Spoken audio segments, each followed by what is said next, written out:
Niners faithful? So a video recently came across the timeline, and Jose and I thought it would be a fun topic to kind of break down. So if you haven't seen this video, here it is. The San Francisco 49ers have the most toxic fan base in all of sports. Let me explain. Back in May, I made a video about how I thought that Kyle Shanahan and John Lynch were overrated by the national media because they've done little but lose outside of their fluke Super Bowl run. Any other fan base would probably be reasonable and respond with rational counterpoints to what I said in the video. Instead, the Niner not-so-faithful ruthlessly attacked me and my account with personal and degrading insults. My mom follows me on Twitter, and when she read some of the vile terminology used to slander her son, she was brought to tears.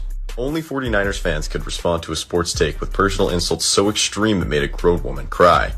To summarize, 49ers fans come out of the woodwork anytime their team starts to have any semblance of success and tear down anyone who dare criticize Kyle Shanahan or John Lynch with hurtful and rude insults.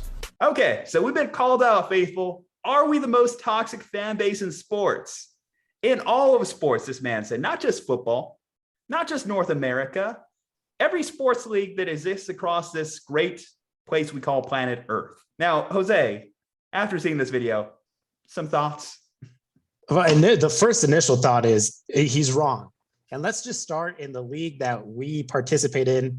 We're not even top 5 in the NFL as far as toxicity goes when it comes to fan bases. You want to talk about toxic. Try being an Eagles fan. Try being a Dallas Cowboys fan. Try being a Green Bay Packers fan, a Seattle Seahawks fan. The things they say and the things they do when it comes to their team is just overboard and over the top. Okay, yes, were you critiqued by your take on the Niners? Sure. But any other fan base would have probably done the same thing. Okay. So I think it's a little bit extreme to say that, especially us, I mean, Niner faithful being the most toxic in all of sports. Now let's get to the rest of the world when it comes to the NBA. You want to talk about toxic? Mr. Juju there, your Celtics have something to say there. Okay, whoa. There you are. Okay, fair enough. Okay. Utah, maybe Utah Jazz, or maybe your rivals, the Los Angeles Lakers. Laker fans are no walk in the park either. Oh, I just came out today and just kind of said something against Julius Randle. New York Knicks Twitter jumped all over me. So I think that kind of says it all, right? You could bundle up all of New York sports. I mean, I'm a Yankees fan. We're pretty toxic. I mean, Yankees fans are pretty bad. They're snobby. They think they're better than everybody else because we are. But you know what I mean. And you don't even want to start with European soccer and European soccer clubs, European international teams. That's just a completely different ball game. You think what Niner fans were saying to your mom was bad? Look what some of these players' DMs look like after they miss a penalty, after they have a bad game. Look how bad their DMs are. And then compare it to what these Niner fans were saying about your mom. It's a night and day difference. And I get it. Yeah, it's harassing people on social media, talking crap about their moms. It's not the coolest thing to do.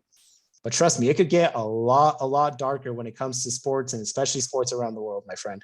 I think this just comes down to this. I mean, let's face it. We've been roasted on videos before. We put out some bad takes. If you're going to put yourself in the public forum, don't come back and then just try and play the victim card here, guy. You know, you put out a sports take. Some people disagreed with that sports take. Some people will defend Kyle Shanahan, John Lynch, and that administration. And you know that. Yes, our Niners fans, can we be a little bit passionate about our team? Of course. Every fan is passionate about their team. That's why the term is fanatical. Everyone's a little fanatical about their team. And yes, just going through it, like Philly, come on, when they won the Super Bowl a couple of years ago, how toxic is eating literal horseshit on TV? I'm telling you, that seems pretty toxic to me. Starting riots in the street. Heck, I'll even say this, and I love the Bucks. I love what Milwaukee Bucks have been able to do, and Giannis and everything. The fact there was a couple shootings after they won the championship, I think that's pretty toxic, right? Right. Yeah. I mean, the list goes on and on. I mean, whenever he said that, I was like, is he kind of joking, or like what happened for him to be able to say that? Because when you think of toxic sports fans, you don't think of Northern California, Silicon Valley, Santa Clara County, San Francisco / Bay Area, Oakland. You don't really think that. Maybe when the Raiders were in town. Oh my God, Raiders! Did we even touch on the Raiders? Look at the Raiders. That's why they had to stop doing preseason games between the Niners and Raiders, because there was always a fight. Pretty toxic. But I mean, I think their toxicity brought out the worst of our toxicity. It's kind of a balance, you know, it's kind of like that Newton's third law type thing. For every action, there's an equal and opposite reaction. So I think the action of the Raiders' toxicity was part of our reaction. Right. But even like if you kind of compare both like fan bases on the toxic scale, I mean, it's Raiders and then Niners. Like it's not really that close. I mean, Raiders fans have been toxic for since the Los Angeles Raider days. So, I mean, I think it was basically an overreaction in him trying to defend his mom in a way. That is kind of shitty that it did. Well, I actually don't even think they said he went after his mom. I think they said that my mom has to see this stuff. It's like, oh, right. Yeah. So right. they were coming after him, but he's like, my mom follows me on Twitter. Can't you guys like sympathize? Well, I get it. You know, I'm sure that every professional athlete, you don't think LeBron James' mom sees what goes on his Twitter? Yeah, you know, we talk about like sports in itself has occasionally some toxicity in it. That's part of the fun, as long as you don't let the toxicity go too far here. You know, we're not sending death threats here. We're not telling you to move out of town. It's just one of those playful banners. People are going to, if you're going to tweet something in the public sphere, people are going to push back on it. It just is what it is. It's, if you're going to be controversial, expect controversial, like pushback. Right. It literally comes with the territory. Like it's part of the game. Like you mentioned, if you're trying to make it's a pretty hot take, what he said. So if you're out here trying to be Colin Cowherd Jr. with your hot take, guess what? Oh, I love Colin, but imagine his DMs that he gets on the daily. Oh, after the Baker Mayfield interview? Oh, yeah. It's probably miles worse than what this kid received. Oh, college football. Let's talk. We haven't even mentioned the world of college football. Like a bunch of drunk college students, a bunch of 20-somethings. You're going to tell me that they're not toxic to each other on game day? You know, when that booze starts flowing, that tailgate lawn is rocking, there's a little toxicity there. You know, I'm right here based out in Hook'em country. You tell me when Red River doesn't come around, there's a little bit of toxicity going on there. Exactly. Yeah. The college game is another one that's crazy. I mean, Duke, North Carolina basketball, you think Cameron Indoor doesn't get crazy. Dean Smith Center probably gets super toxic.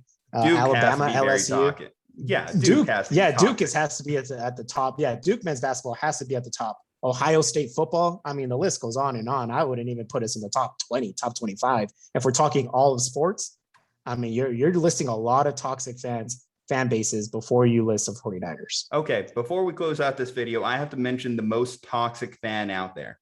The one that has the following combination. I'm a Duke basketball fan. I love the Yankees, love the Cowboys, and give me some Lakers. If you have that combination, you are pretty toxic. I'm sorry. That even goes against Jose here. I'm sorry, but at least you don't have the other three. So your level of toxicity is pretty balanced. I just have one. Yeah. If you're a fan of all those teams, I mean, I can't be friends with you. I'm gonna talk crap to you on social media like a lot, and it's just gonna get ugly if you're fans of Alabama all those football teams. Too. Oh yeah, you sprinkle in Alabama football. Yeah, I mean, at that point, if let's say you're a Real Madrid fan in soccer, I mean, at that point, it's just going next level with it, and I'm not going to take it easy on you, unfortunately. All right. Well, Niners faithful, or should I call it the so-called faithful? Let us know in the comments what you think about this gentleman's take. Of course, don't go after him. Just, keep it mellow. Just drop below. We want to know what you think. Who is truly the most toxic sports fans out there? Leave a like on this video, and of course, subscribe to the channel. Got a lot more Niners stuff coming up. Obviously, training camp started, preseason's going. We're about a month away from real games on the field, and we want to be part of that ride for you guys. So, Juju Talk Sports, Jose Corral. We'll see you next time.